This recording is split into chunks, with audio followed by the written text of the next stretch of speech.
6-year-old girl went to the police station and said, "Arrest my mom." The reason shocked everyone. Hello everyone. Enjoy these relaxing moments while you watch. Please, arrest my mom. Everyone in the police station froze at that moment. A little girl, around 6 years old, with long black hair, wearing a gray wool coat torn at the shoulder, clutching a threadbare teddy bear, stood upright in front of the reception desk. Her eyes were wide, dark, and hollow. What did you say, sweetheart?" The duty officer, Lieutenant Martha Rivers, stepped forward and knelt down to the girl's eye level. "I said, please arrest my mom." Alma's voice was calm, not trembling in the slightest. Martha blinked. "What's your name?" "Alma." "How old are you?" "I'm 6. Almost 7. Did you come here by yourself?" Alma nodded. "I left the house at 6:45 this morning. Mom was still sleeping. I brought the city map in my head. I memorized it." An officer behind them stepped closer and whispered, "Lieutenant Martha, should I call child services?" "Call them. And bring the girl to interview room 3. Gently. I'll handle it." Martha took Alma's hand. "Can you come with me? We'll talk a bit, and then I'll get you some breakfast." "I'm not hungry. I ate a dry piece of bread before leaving the house." "Enough energy." "Are you cold?" "No. Mom says I must withstand the cold. If I shiver, I'm weak." Martha sighed and held Alma's hand tighter. It was ice cold, the fingers covered in small scratches. Once the two sat down in room 3, Martha gently pulled a thin blanket from a cabinet. "Would you like a blanket?" "I don't need it." "Okay. Can you tell me why you came to the police station?" "My mom committed a crime." "What crime, Alma?" "Child abuse." "Can you explain more?" "You're a police officer. You arrest bad people, right?" "Yes. My mom is a bad person." Martha paused for a few seconds. "Do you have proof?" Alma pointed to her right cheek. "Last night, Mom slapped me right here." "Why did she do that?" "Because I said I was tired and couldn't study anymore." Martha looked at Alma for a long moment. "What were you studying?" "The periodic table, advanced English vocabulary, and the structure of prokaryotic cells." "In one night?" "No. In 2 hours. I needed 10 more minutes to finish." Mom wasn't pleased. A knock at the door. A tall, slender woman with her hair tied high entered, wearing a purple vest. "I'm Sophia Morgan, Child Protection Officer. May I come in?" Martha nodded. Alma stared at Sophia for a few seconds, then gave a slight nod. "Hello, Alma. I'm Sophia. I'm here to help you. Can you talk to both me and Officer Martha?" "Yes." Sophia opened her notebook and began writing down every word. Martha poured a glass of orange juice and placed it in front of Alma. "Would you like a sip?" Alma picked up the glass, took a small sip, then set it down robotically. Sophia asked, "Can you tell us what your mom has done to you over time?" Alma stared straight into Sophia's eyes. "Mom forbids me from crying. If I cry, she says I'm a disgrace. A stupid piece of trash." "Anything else, Alma?" "If I get something wrong, she says I'm an idiot. She says only dumb kids don't know that 7 times 8 is 56. Martha asked gently, "Has she hit you?" Alma said nothing. She pulled up her sleeve. On her left wrist was a bruise that hadn't fully faded. "She uses a wooden ruler. Sometimes a small leather whip." Sophia stiffened. "A whip?" "A soft, long, black strap. It hangs in the closet." "Do you remember the first time she hit you?" "I was 3. I spilled a glass of water." Martha turned to Sophia, voice low, "We need to check on this right away." "Where's the apartment?" Franklin Street. 8th floor. Unit 801. Sophia stood up. I'll call the support center. We need to file an emergency report. And get her a medical checkup. I'll handle the police procedures. Martha turned back to Alma. Are you afraid your mom will find out you came here? No. Because if she found out, I wouldn't be alive to come again. Silence filled the room. Sophia turned back and knelt down gently. Would you like to sit with me for a bit? Alma nodded. She stood up and walked over to Sophia. When Sophia opened her arms, Alma stood still, then very slowly leaned her head against her chest. I am cold, actually, Alma whispered. Martha clenched her fists and turned away. A moment later, another officer entered. Lieutenant Martha, preliminary report. No one has reported the child missing. No prior records of abuse.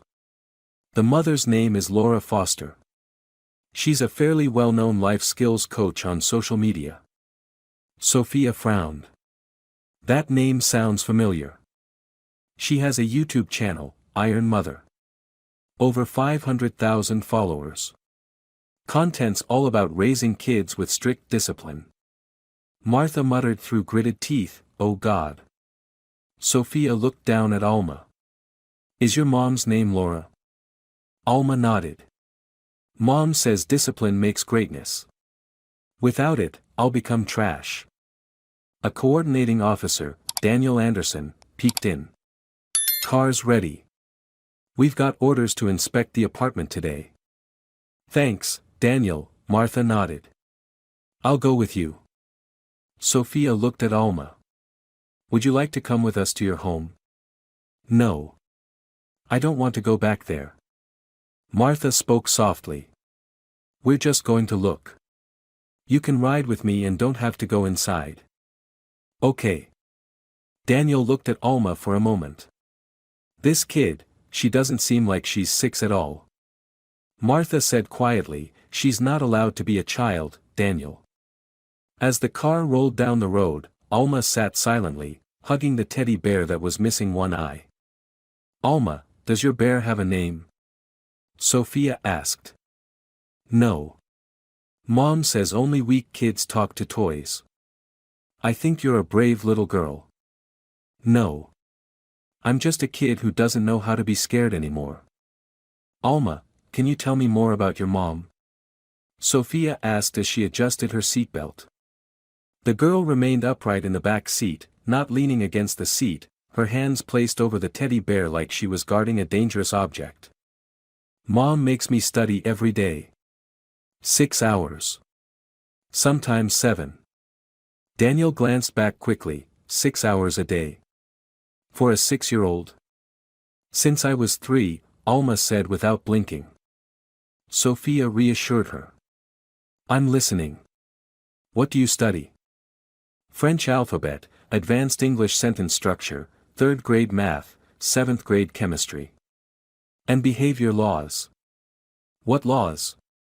Martha asked from the front seat. The rules to earn Mom's love. I have to memorize them. Do you remember them? Alma nodded. 1. Don't make mistakes. 2. Don't talk back. 3. Always apologize. 4. Mom is the only one who loves me. Daniel muttered, this is going way too far. There are 3 more, Alma continued. 5. Don't look at anyone for more than 2 seconds. 6. Don't trust any adult except Mom. 7. If you make a mistake, take the blame yourself. So, did your mom ever let you go outside? Sophia asked gently. Yes. But I had to be silent. I couldn't look at anyone, smile, or talk. If someone asked, I had to say I was very happy. Martha looked at Sophia. This is training, not parenting. Daniel narrowed his eyes. Any history of mental illness? Sophia shook her head. Not that we know of. But she has major influence online. Some parents even call Laura a role model. That's the scariest part, Martha said bitterly. Alma blinked. Mom says if it weren't for social media, this world would be nothing but garbage. Daniel asked, did she record videos of you studying? There are cameras in the house. One in each corner. Mom says it's to track my progress. Has anyone ever visited your house? Sophia asked. Yes. A man named Brandon. Mom calls him the main cameraman. But she always locks my room door when he comes. Did your mom ever hit you in front of someone else? No. Mom says the image must be perfect. She only hits me when no one's around. Sophia turned to Martha and whispered, I want to check the cameras and the data. If we find proof, we can keep Alma away from her for good. Do you remember anyone else talking to your mom besides Brandon? Daniel asked Alma. A woman named Rose. She brought food to our house. A maid? No. Mom doesn't let anyone in the house. Ms. Rose stays at the door. I only heard her voice. Sophia sighed, we need to find Ms. Rose. Martha turned around. Alma, did you ever get to play? No. Never. I asked Mom once. She said games make children stupid. Do you have any toys besides the teddy bear? No. This bear was from my grandma who passed away. Mom doesn't know. If she did, she'd throw it away. Martha clenched her hand. I'm sorry, Alma. Alma lowered her head. It's okay. I'm used to it. The car turned into the residential area on Franklin Street. The white 8-story building appeared, unnervingly quiet. We're going in to check, Martha told Sophia. Alma will stay in the car with me for a while. All right, Sophia nodded. Daniel got out first. I'll go knock. Who are you? Laura opened the door, voice tight with control. I'm Lieutenant Martha Rivers. This is Child Protection Officer Sophia Morgan. We're here to check the living conditions of a child in this residence. Children? Laura raised an eyebrow. I only have one child. And she's studying. Martha's voice turned cold. Your daughter is not here. She's currently under temporary protective custody, by law. Laura frowned. She ran away. We don't discuss that at the door, Sophia interjected. We request permission to enter your home. Fine, Laura stepped aside. I have nothing to hide. The apartment was spotless to the point of being soulless. There were no paintings, no warm colors. Everything was shades of gray, white, and black. The furniture was excessively tidy. Martha glanced around. There are no toys in this house. Toys ruin the intellect, Laura replied. Sophia walked over to the study desk. On it was a tightly scheduled study chart, broken down to the minute. 6 o'clock wake up, 6:10 hygiene, 6:20 math, 7 o'clock French, 7:50 chemistry. This is Alma's schedule? Sophia asked. Yes. I believe in discipline. Are there cameras? Martha asked. Of course, Laura pointed. One in that corner, one in the hallway, 2 in the bedroom. I monitor everything to make sure my child doesn't waste time. We'll need to see the data, Martha said firmly. Do you have a search warrant? Laura lifted her chin. We do. Daniel entered and handed her the document. Laura let out a dry laugh. You people think I hurt my child? I'm the best mother. I've sacrificed my entire life to raise her into a genius. Sophia opened the closet. In the corner was a leather whip, coiled neatly, resting on a stack of books titled, Raising a Child to Master Themselves. Beneath it was a notebook filled with notes. January 12th, Alma said she was tired, punishment, no dinner. January 14th, Alma cried, hit 3 times. Martha grabbed it. What is this? Notes. Like a scientist recording experiment results, Laura said coolly. You think your daughter is an experiment? I think she's the most important project of my life. Daniel blurted out, we're placing you under arrest. No. You don't understand anything. Laura screamed. I'm doing this to make her strong. I don't want my child turning out like all those brats out there. By hitting her. Threatening her. Isolating her. Forcing her to learn content far beyond her age. By loving her at the highest level. Sophia clenched her jaw. That's not love. That's systematic abuse. Laura struggled, but Daniel had already cuffed her. You're under arrest on suspicion of child abuse. You have the right to remain silent. Laura kept screaming, I'm not wrong. Alma needs me. No one loves her more than I do. Martha turned away, voice icy. No one who loves her would make her run away to a police station at 6 in the morning. As Laura was escorted out of the building in handcuffs, screaming and cursing, Alma watched from the car. She didn't move. Martha opened the car door. Do you want to look away, Alma? No need. I've seen that face too many times. Are you scared? No. Because she can't hit me anymore. Sophia leaned down. I promise. No one will ever hurt you again. Alma only gave a small nod. Alma, today I'd like to ask you a bit more about the home you lived in with your mom. Are you ready? Sophia sat beside Alma in the interview room at the Child Protection Center. Alma nodded. Yes. What was inside the apartment? Books. Lots of books. 3 big shelves. A study desk. 2 chairs. 1 camera on the study room ceiling. 1 on the bedroom ceiling. Why did your mom install cameras? To know what I was doing. If I looked out the window, she'd speak through a speaker from the other room and say, focus on your lesson. If I slept off schedule, she'd wake me with a siren. Siren. She put a mini speaker in the bedroom.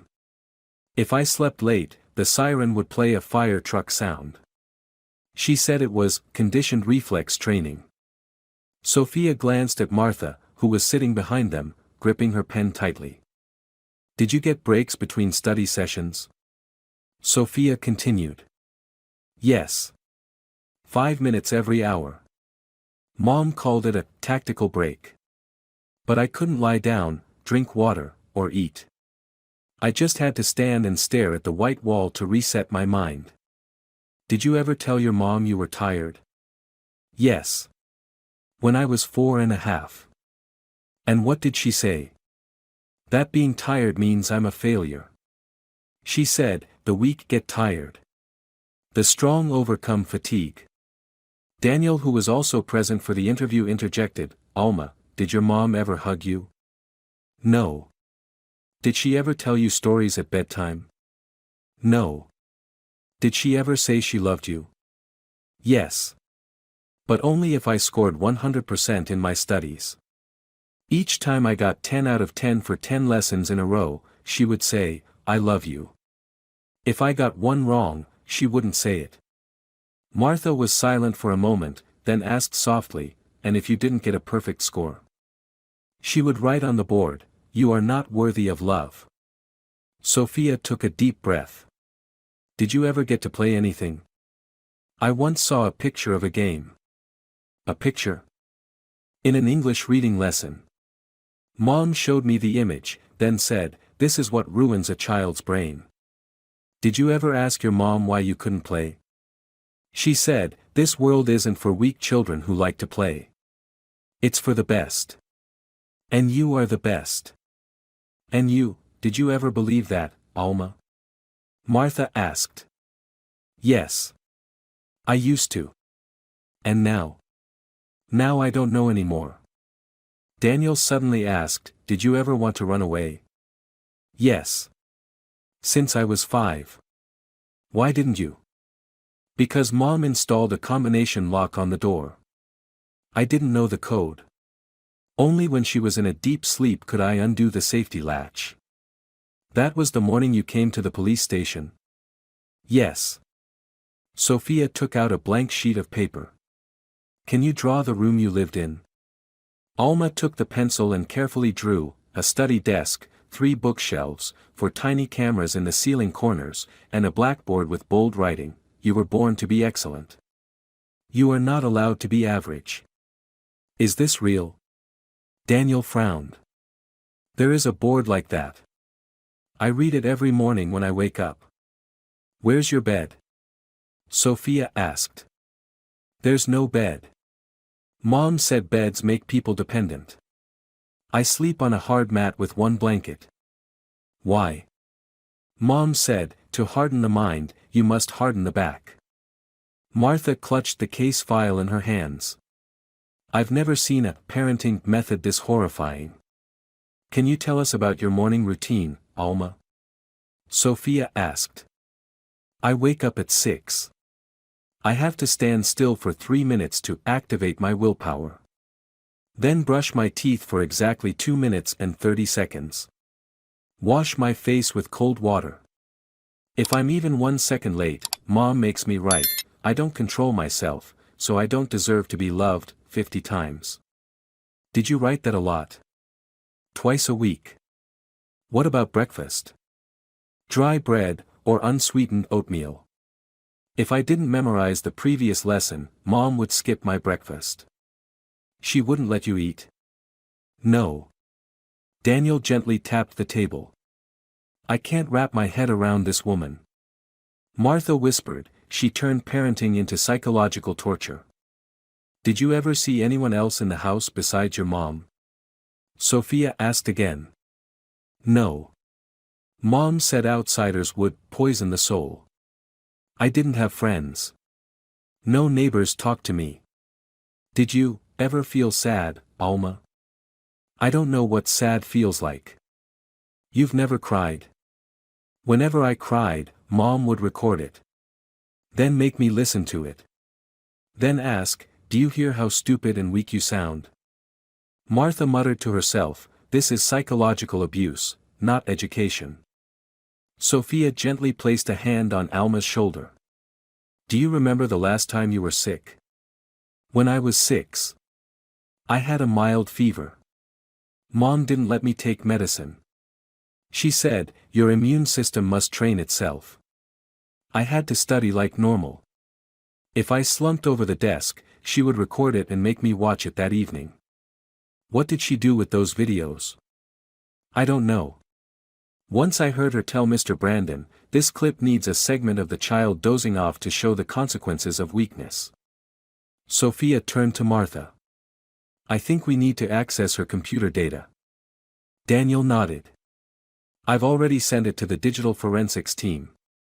They're extracting everything. Did you ever wish you lived somewhere else? Sophia asked Alma.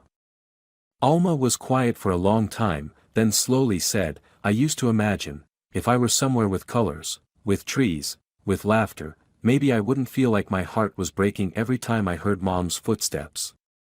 Your heart broke when you heard her? I don't know what it's called. But my heart would pound, and I felt like throwing up. How long have you lived like that? I don't remember. Maybe, my whole life. Martha said nothing. She stood up and silently left the room. Sophia hugged Alma. You're a very brave girl. Very, very brave. Alma didn't reply. She simply rested her head on Sophia's shoulder, closing her eyes for the first time. Alma, I know today hasn't been easy for you, Sophia began softly, but if you're ready, can you tell me about the last night before you left your home? Alma looked down at her teddy bear.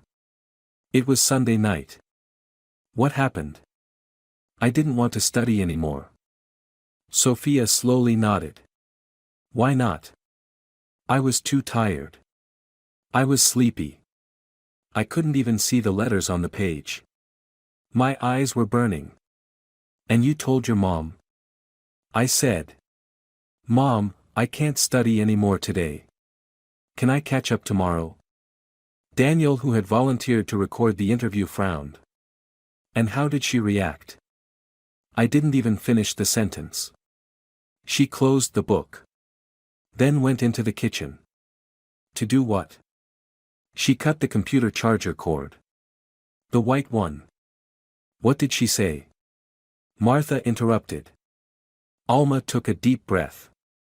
She said, "You're trying to turn into one of those rotten kids out there. I'll tie you up until you understand what discipline is."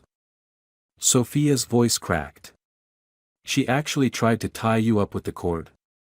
She wrapped it around my wrists. Pulled tight. But the cord wasn't long enough. Did you fight back? Daniel asked. I just cried.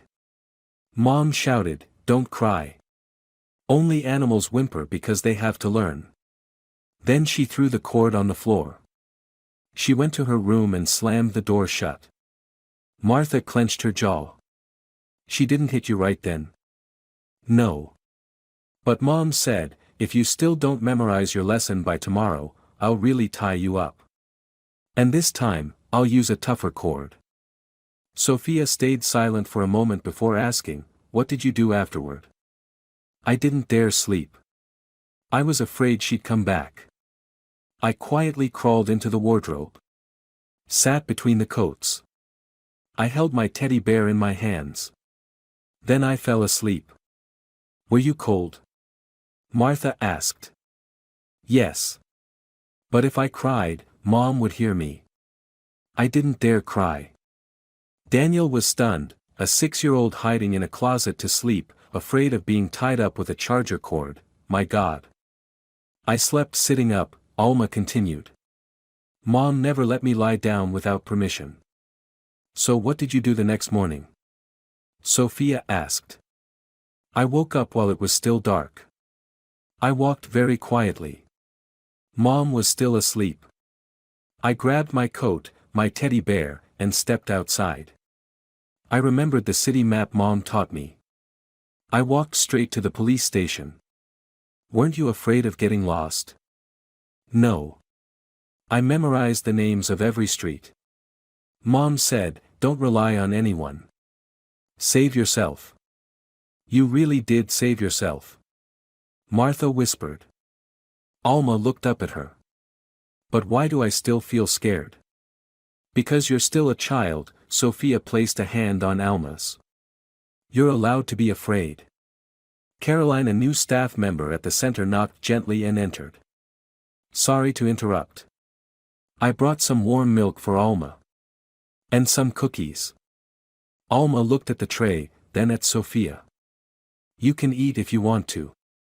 No one's forcing you. No one's grading you. Sophia smiled. What if I drop something? It's okay. Caroline smiled warmly. If you drop it, I'll help you clean it up. Alma cautiously took the glass of milk. She sipped a little, then took a small bite of the cookie. Is it good? Martha asked softly. Alma nodded. Mom never let me eat cookies. Caroline paused, then gently asked, Are you allergic to anything? No. Mom only gave me porridge, boiled vegetables, and water. Daniel asked, She never took you to the doctor? No. Mom said doctors are just medicine sellers. Sophia exhaled softly. She didn't just control her academically, but also her body and health. One time I had a fever, Alma said quietly. Mom made me sit in a tub of cold water. To reduce heat through discipline. What? Martha gasped. I sat in it for 30 minutes. Then Mom made me dry off, put on my school uniform, and continue studying. Daniel grimaced, I need to step outside for a few minutes. He stood abruptly and left the room, unable to hide his anger. Caroline moved closer, sitting beside Alma. My name is Caroline. I'm here every day. If you ever need someone to tell stories, or draw, or eat cookies with, you can come to me. Am I allowed to draw? Of course. Anything you want. Even if it's not pretty. Caroline gave her a gentle smile. There's no such thing as an ugly drawing. Alma nodded slightly. Then. I want to draw the wardrobe. The wardrobe? Where I last slept. Sophia looked up at Caroline, her eyes wet with tears. Caroline placed her hand on Alma's shoulder. I'll bring you drawing paper after this, okay? Yes. Martha spoke up, we just received a report. On Laura's computer, there's a folder called Daily Assessments. It contains hundreds of videos of Alma studying, being scolded, and having mistakes recorded. There's even a list of so-called dangerous thought patterns. Sophia asked, what was she planning to do with all that? Unclear. But in her email, there's a draft message to a publisher. The subject line reads, Book Project, Training a Genius Child, a Discipline Diary. Caroline couldn't hold it in, she treated this little girl like a construction project. Martha continued, there's an audio recording of her shouting, nothing is abuse if the goal is greatness. Sophia squeezed Alma's hand. You don't need to become anything. You only need to be yourself. I don't know what myself is, Alma whispered. Then we'll start figuring that out together. Caroline smiled and gently patted her back. How can I start? By eating cookies, drawing pictures, taking walks, and sleeping without hearing footsteps. Sophia replied. I can try. Caroline handed Alma a napkin. No one here is grading you, remember that. Alma nodded. For the first time, her eyes weren't completely empty. Lieutenant Martha, we've completed the extraction of Laura Foster's hard drive data. Ryan Grant, the digital forensics officer, entered the meeting room with a thick file. Any highly incriminating videos? Martha asked, without taking her eyes off Alma quietly drawing in the corner. Yes. Plenty. One video, 11 minutes long, shows her berating the child for spelling resilience wrong. What did she say? Do you want to watch it? Ryan opened his laptop. No. Just read the transcript. Ryan flipped open his notebook. Here's a segment, you're useless. 6 years old and you still spell such a basic word wrong. Do you know how many years I've spent training you? You're garbage. Caroline, listening from across the room, shuddered. Oh my God. Then, Ryan continued, she made Alma hold her arms up for 10 minutes. When she lowered them out of exhaustion, Laura whipped her on the upper arm, saying, weak people have no right to make mistakes. Martha clenched her fists. That video alone constitutes both psychological and physical abuse. There's also a part where she turns the camera on herself and says, this is how you build resilience if you're weak, don't have kids. Sophia nodded. She's not just abusive, she's promoting a distorted model of parenting. On the laptop, there's also an email to a speaker named Alexander Scott. She wrote, I can prove that absolute discipline is the key to raising the next generation of leaders. Leaders raised by crushing their childhood. Martha scoffed. Any updates on the man named Brandon? Sophia asked. We've made contact. He's a freelance videographer who filmed Laura's training sessions for social media. He claims he never recorded inside the bedroom. But we found a video on Laura's device, footage of Alma crying while studying. Secretly filmed. No permission. So he knew. He knew, and stayed silent. Ryan confirmed. We're preparing a criminal file for him as well. Caroline walked in and sat next to Sophia. Alma asked if she could send her teddy bear to be washed. She's afraid her mom will punish her if the bear loses its old smell. Sophia nodded. Tell her that here, everything can start fresh. Ryan opened another document. We also found a weekly punishment log. For example, Monday misspelled a new word punishment, wall sitting 20 minutes. Wednesday failed to recall prime numbers, no milk allowed. That child lived like a prisoner, Martha whispered. No. Prisoners get recreation time. Sophia said quietly. How did Laura react in custody? Ryan asked. She cried. But not out of regret. She was worried about her image.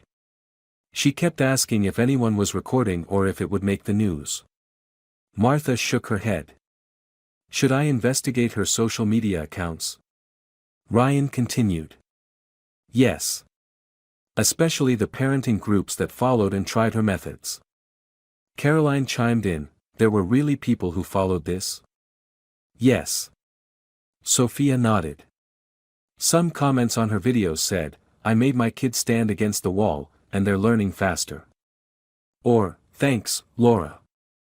Now my child is afraid of mistakes and way more careful. If it weren't for Alma, she could have become a legit parenting guru. Ryan muttered. But Alma was brave enough to break it all. Martha said, still watching the little girl draw a wall full of cords. The next morning, in the reception area of the center, an elderly woman named Rose Franklin who once delivered groceries to Laura's home was invited in. Sophia began, Are you Rose? You used to deliver food to apartment 801, correct? Yes. I delivered weekly. A woman would always come to the door. Never saw anyone else. Did you ever see a child? Just a glimpse. Very small. Standing very straight. Never looked at me. Never smiled. Did you notice anything strange? The house was eerily silent. No TV sounds, no voices. The metal door was always locked, opened only just enough to receive the groceries. Did you ever hear yelling inside? Yes. Once. I delivered late. I heard a child shouting, I'm sorry, please don't hit me. But I thought, maybe I imagined it. Martha nodded, her expression cold. You didn't imagine it. Oh my God, Rose whispered, trembling. Thank you for coming. You're free to go. Sophia said. Rose bowed her head, didn't say another word, and backed out slowly, her eyes wide with shock. In the children's room, Caroline was folding paper with Alma. What are you drawing today? Caroline asked. I'm drawing my mom's hand, holding the charger cord. Caroline paused. And where are you in the drawing? In the closet. Behind the coats. There's a small crack of light. Would you like to draw something else? I'm learning to draw light. Light? Because if there's light, it means I'm not dead yet. Caroline's voice caught. You thought you could die? Yes.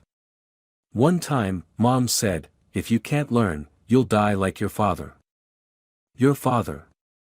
I never met him. Mom said he was weak and died from stupidity.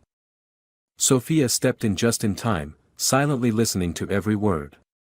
Alma, you don't have to be like anyone else. I know. But if I'm not like anyone, then who am I? You're a child. And that's enough. Caroline answered softly. Can I keep drawing? As much as you want. In a staff meeting that afternoon, Ryan reported, we've uncovered a Telegram group created by Laura, elite parents. In it, she shared punishment techniques, required members to log their children's mistakes, and forbade outside communication. Has anyone reported that group yet? Martha asked. No. They refer to it as the cold genius method. Sophia clenched her jaw. We need to release the video clip of Alma being scolded, blur her face, but keep the audio. We'll prepare the edited version. Ryan nodded. Martha looked around the room. She replaced the idea of love with ruthless control. And society applauded her for it. Ryan added, and Alma tore off that mask with just one sentence, please arrest my mom. That night, in her room, Alma put her pencil down. Miss Caroline. Yes, sweetheart. If I get something wrong now, will you hate me? Never. What if? I'm not smart. Even more reason not to. Alma whispered, I'm not used to that. That's okay. I'll be here, until you are. Have you seen the news? Ryan opened the meeting room door, holding up a tablet with the headline already playing. Martha looked up. What is it? National television just aired a breaking news segment, Iron mother Laura Foster accused of child abuse. Public opinion erupts in controversy. Sophia rushed over. Did they show Alma's face? No. It was blurred. But the voice remained. The audio of the verbal abuse was edited and broadcast. Caroline, holding Alma in the playroom, heard the TV from the hallway and set the girl gently on the couch. Alma, do you want to listen? Alma shook her head. I'm scared to hear Mom's voice. It's okay. No one plays it loud here. In the conference room, Martha turned down the volume. The screen showed Stephen Lewis, a well-known television host, speaking with a serious expression. Online communities are divided. Some view Laura Foster as a symbol of strict discipline. Others accuse her of abusing her position as a mother to vent her anger on a 6-year-old child. Sophia scoffed, a symbol who locked her child inside like a prisoner. Ryan added, a major education blog published an article defending Laura. The title reads, When Society is Too Soft to Understand Discipline. Martha said coldly, so we're soft, because we don't beat our kids like animals. The host is bringing on guest commentators. Ryan pointed at the screen.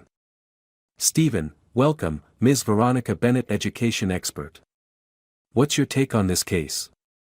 Veronica, I believe society is conflating discipline with abuse. We don't yet have sufficient evidence to conclude that Ms. Laura is guilty. Stephen, but there's video of her using a whip and yelling at the 6-year-old. Veronica, having a whip doesn't automatically mean abuse. Many cultures still use corporal punishment as part of parenting. Caroline muttered, next they'll legalize torture. Martha stood abruptly. I'm calling legal right now. We need to release an official statement. We can't let public opinion shift because of a few media experts. 1 hour later, in the internal media office. Sophia set her phone down. Alma's social media account, the one Laura created, is getting thousands of new comments. What? Martha frowned. Laura created a TikTok account called Future Director Alma. It has videos of Alma reciting the periodic table, writing in English, meditating. That's the old account? Ryan asked. Yes. But people are rediscovering it. Some comments say, this is the result of discipline. This girl will succeed. Others counter, this is a sign of psychological trauma. The child was programmed.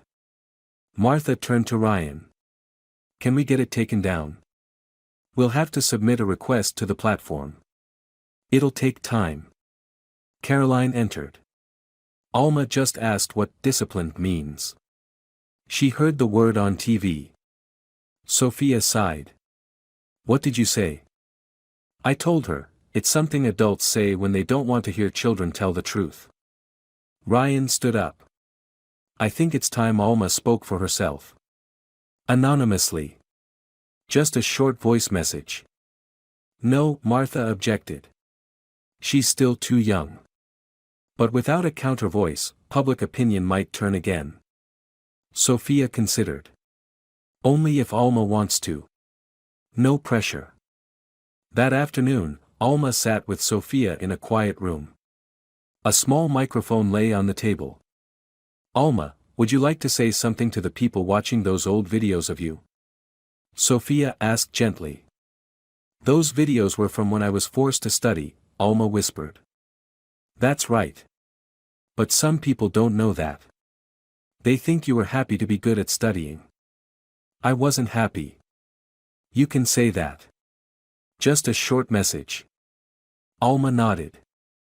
I'm ready. Sophia turned on the recorder. You can say whatever you want. Alma sat upright, then spoke slowly and clearly. My name is Alma. I used to study 6 hours a day. I used to get hit for writing something wrong.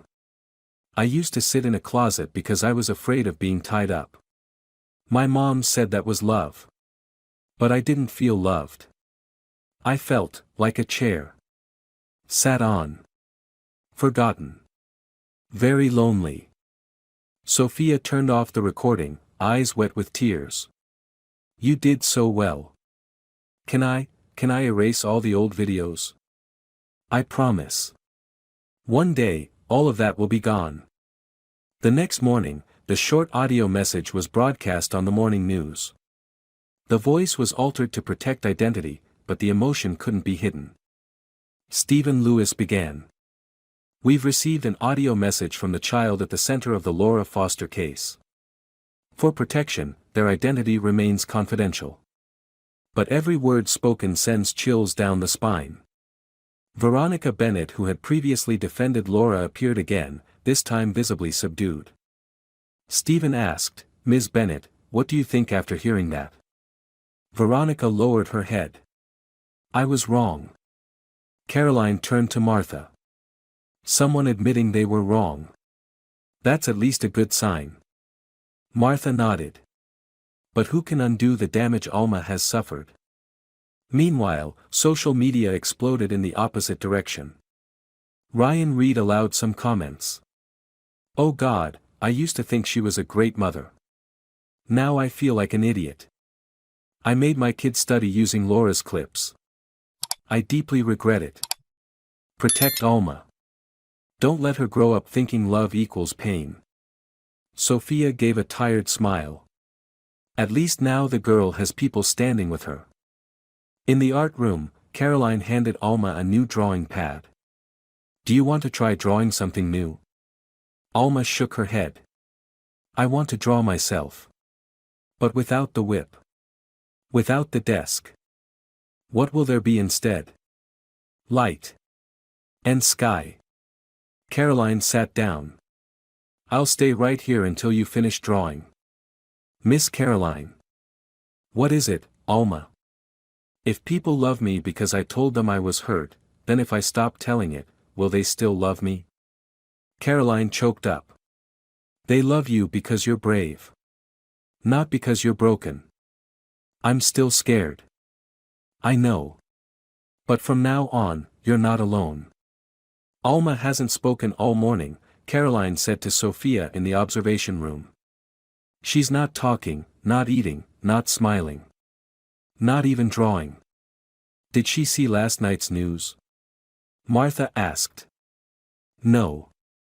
We tried to shield her. Caroline replied. But in the hallway, another child whispered to her, Are you really Alma? The girl who got hit? Sophia sighed. The kids didn't mean harm. But for Alma, even one sentence can make her shut down. Ryan stepped in from the adjacent room. I've got an update. Laura Foster's lawyer filed for bail, citing anxiety disorder. Martha frowned. Is the court considering it? Not yet. But public anger is growing again.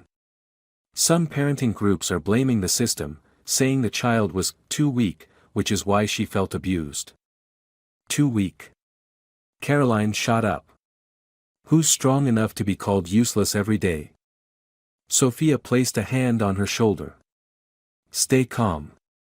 Alma needs us grounded. The girl's locking herself in an invisible room. Caroline whispered.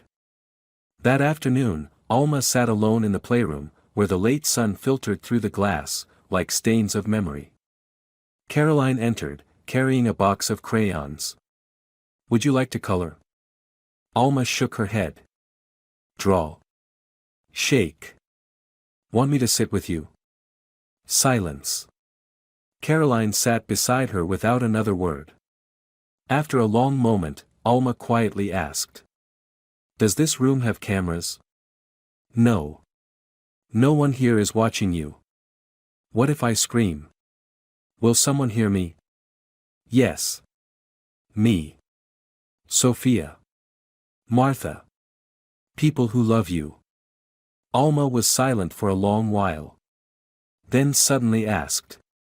If I do something wrong, will anyone punish me? No. If I draw something ugly, will anyone yell at me? No. If I'm not smart, will anyone hate me? Caroline turned and looked directly into her eyes. No, Alma. You can be anyone. Whether you're smart or not, you are still loved. I don't understand.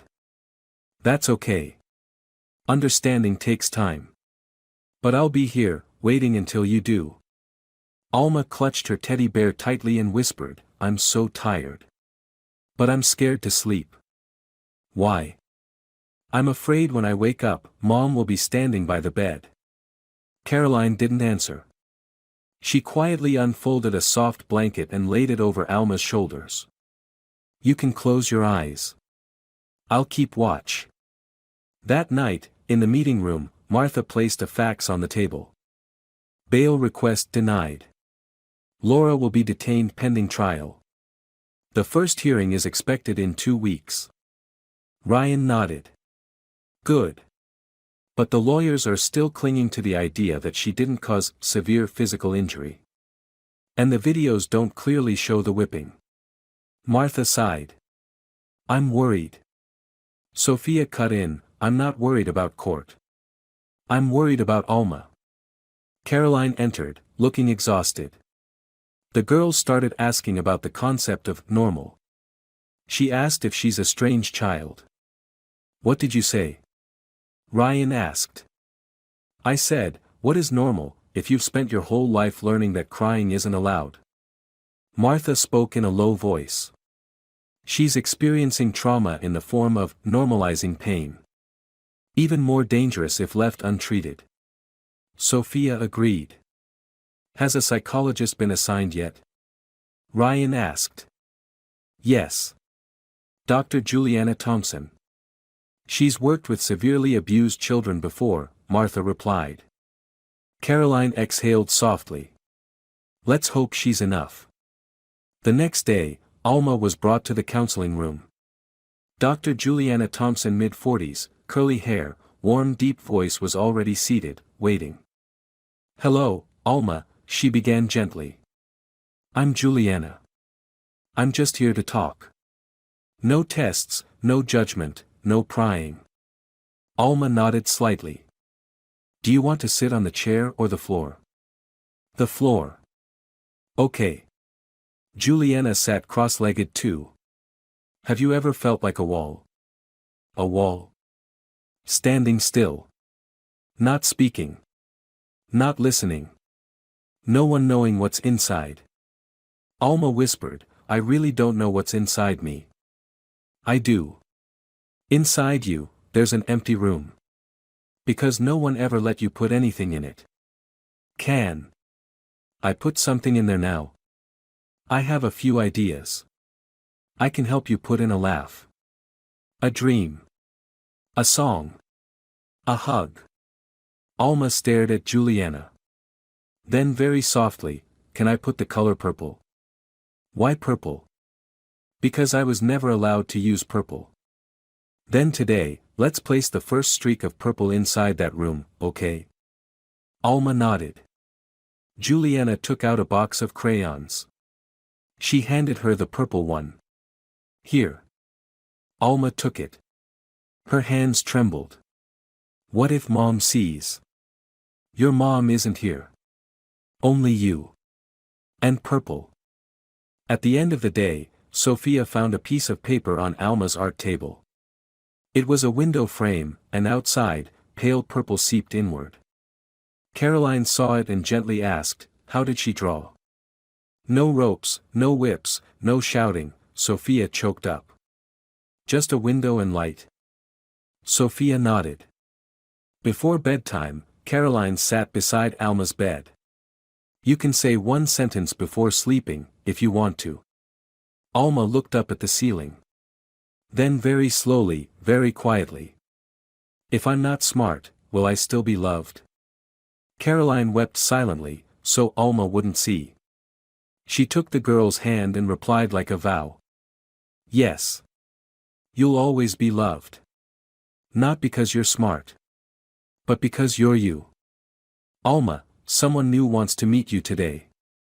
A doctor? No. Miss Clara. Does she have a whip? No. She has cake. Cake. She made it herself. With chocolate. And she says you don't have to be smart to eat it. Alma looked at Caroline, eyes filled with doubt. I don't have to pass a test. No. You just have to want it. Hello, Alma. I'm Clara, said a petite woman with soft curls, wearing a pale pink sweater and a gentle smile. What do you do? I work to protect children like you. Like me? Yes. Kids who weren't loved the right way. Did your mom hit you too? She did. When I was little, I was as afraid of her footsteps as you are. Why aren't you scared anymore? Because I met someone who told me, you didn't deserve to be hit. And now, you believe that? I live by that. Alma looked down. I don't believe it yet. That's okay. I'll stay here until you do. Caroline brought the cake to the table. Do you want to eat? I don't have to recite anything first. No. I don't have to sit up straight. No.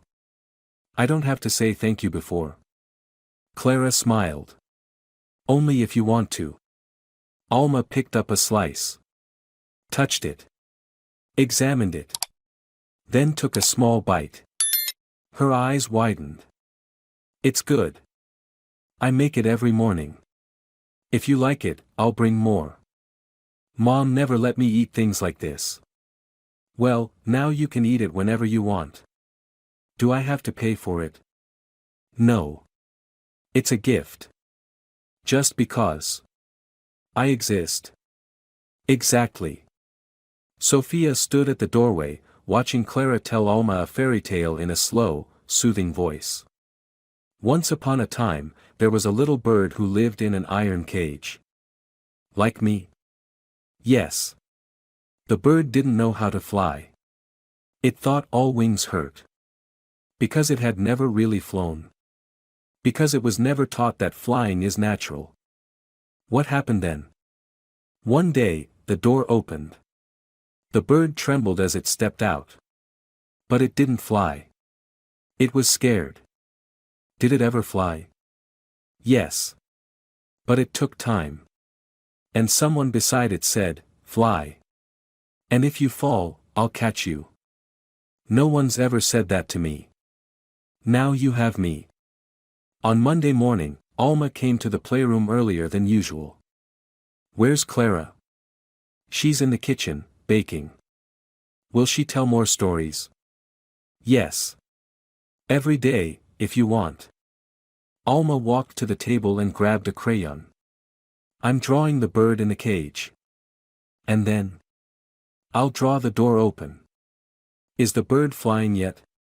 No. But it's standing near the edge. Alma asked me, if I dirty the floor, will I have to kneel? Clara told Sophia. And what did you say? I knelt and cleaned the stain. Then said, this is an adult's job. Not a punishment. How did she react? Silently. But she didn't pull her hand away when I held it. Caroline chimed in, last night, she said, good night, for the first time. Really? Clara smiled. Yes. Very quietly. But clearly. Sophia nodded. Clara, you're doing what no one else could. No. Alma is doing it. I'm just sitting beside her. That afternoon, Alma picked up a glass. It slipped. It broke. The entire room froze. The little girl trembled, eyes wide. I'm sorry. I'm sorry. Clara walked over. Sat down. Didn't touch the shards. It's okay. I'll clean it. No. I will. I deserve to be No. You're a child. Children drop things. No one punishes you for that. I don't believe it. Then sit here. Watch me clean. Until you believe.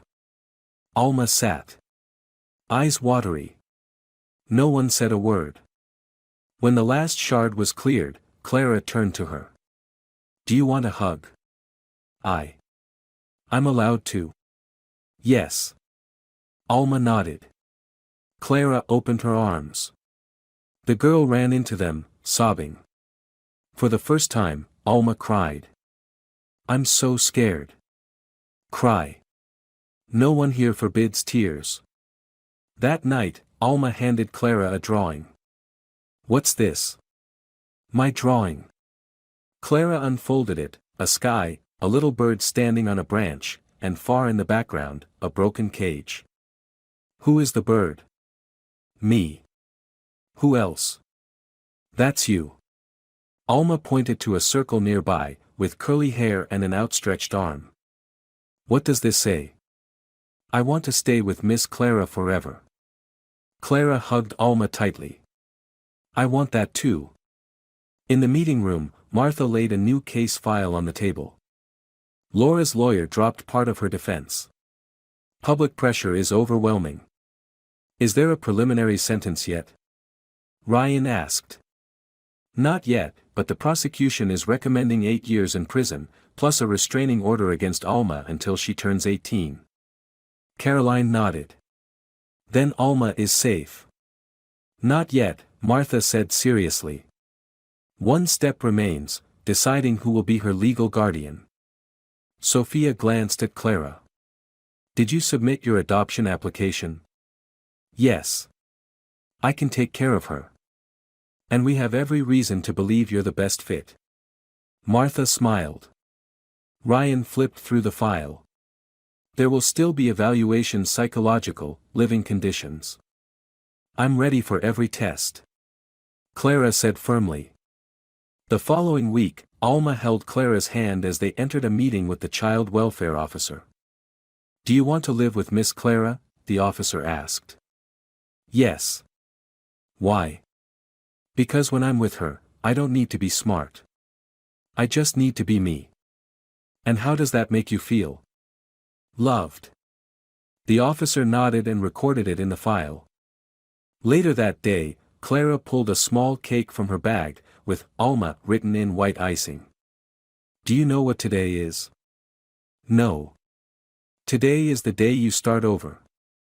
Start what? Start living like a real child. Alma smiled. Can I blow out the candle? Yes. Can I make a wish? Any wish. Then. I wish to stay with Miss Clara forever. Clara leaned in. I wish that too. Alma, would you like to come to court with me? Clara asked as she tied the girl's hair with a lilac flower-shaped scrunchie. Is court like school? No. No one asks questions. But they will talk about you. Do I have to answer? No. Just sit beside me. What if Mom's there too? I'll sit between you. And she won't come near you. Alma was silent for a moment. Then softly said, I'll go. Shall we head in? Caroline nodded to Clara. Martha and Ryan are already inside. Alma's seat is in the front row. Thank you. Clara held Alma's hand. Everything will be okay. You dressed up today, Alma whispered. Because today is your victory. In the courtroom, Laura Foster sat across the aisle, hair tightly pinned, expression calm to the point of coldness. When she saw Alma walk in, she pressed her lips but showed no emotion. Clara held the girl's hand tightly.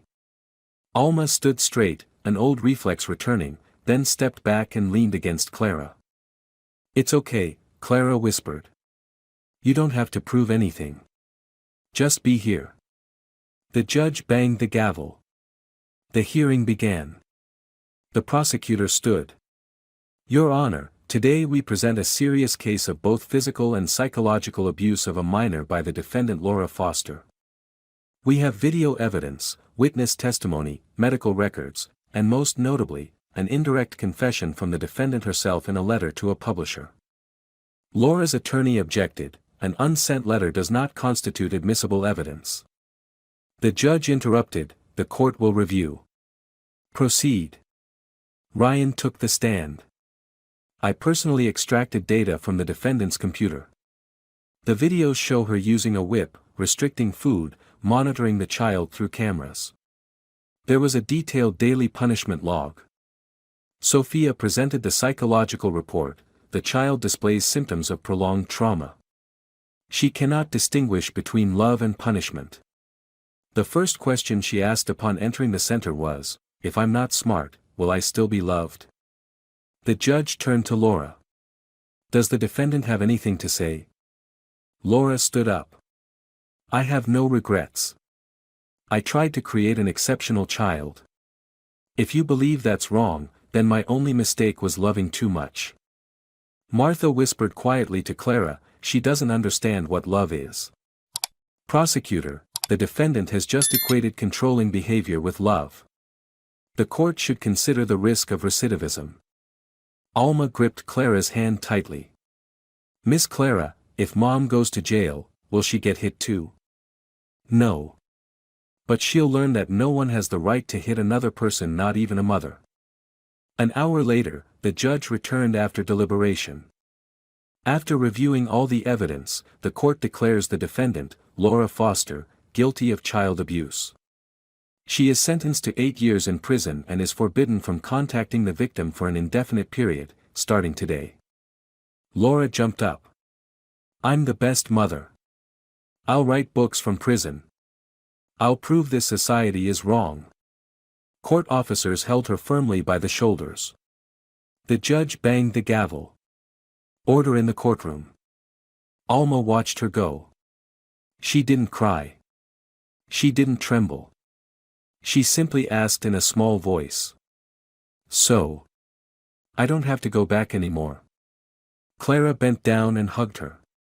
"Never again." 1 week later. County Administration Office. Miss Clara Lawson, based on the approved adoption file and psychological evaluations, you are hereby officially designated as the legal guardian of the minor, Alma, the official announced. Caroline hugged Sophia. "I can't believe this is really happening." Ryan smiled. "Justice may be late, but this time, it arrived." Martha looked at Clara. "Thank you for not giving up." Clara held Alma's hand. "Thank you for choosing me." Alma looked up. "I made the right choice." That evening, Clara's living room was decorated with balloons and a handmade banner that read, "Congratulations, Alma. This is your birthday party," Clara smiled. "But it's not my birthday today. We're doing it over. Because on your 6th birthday, you didn't get cake. I don't know how to blow out candles. You'll learn now. Can I make a wish?" "You always can." Alma looked around the warm, cozy room, the smell of cake filling the air. Caroline was arranging cups, Sophia held a camera, Ryan and Martha stood by the window. "I wish." "Yes, what is it?" "I wish I could hug Miss Clara forever." Clara knelt down. "Come here." Alma ran into her arms. "I don't have to be smart. I just have to be me. And I'm already loved," Alma whispered. Clara didn't speak. She just held her tighter. The party continued. But that hug was the loudest song of their lives. Alma's story is a powerful wake-up call about the fallacy in some approaches to parenting. Love is not control, punishment, or pressure to be perfect. Children need to be heard, held, allowed to make mistakes, and most importantly, to live a childhood true to their age. A healthy society must protect its quietest voice, the voice of its children.